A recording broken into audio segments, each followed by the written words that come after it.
Не масқара бұл? Баян Мақсатқызы Алагузованың күйеуі Баянның бірінші күйеуінен болған бойжеткен қызына көз салды.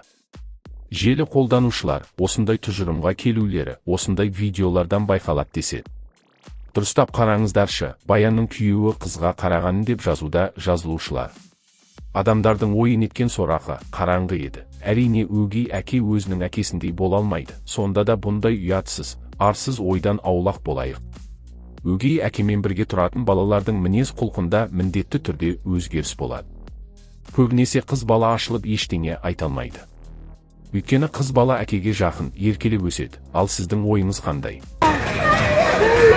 Смотрите, какие карликовые козочки. Это их максимальный рост. Где-то, наверное, 30 сантиметров. Они, кстати, домашние, их можно дома держать. Но они, правда, будут какать в памперс маленькими какасками. Они клюшечные такие. Интересно, они молочка дают?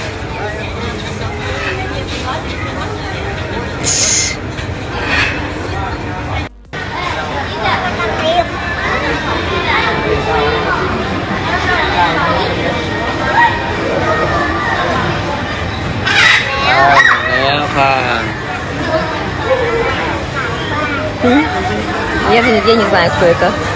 Бобер. Хрю-хрю. Смотри, как они делают. Это карликовые хрюшки. Малышка, малышка, малышка, малышка. Малышка, малышка, малышка. Хрюшка это?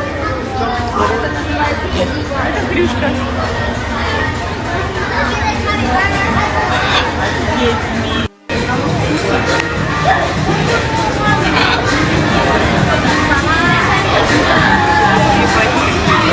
Прикольные, да? Ну? Сурикаты. Это кто? Да? Смотри, что делает. Юбку мою хочет. Хрюни просто невероятно. Делает. Да.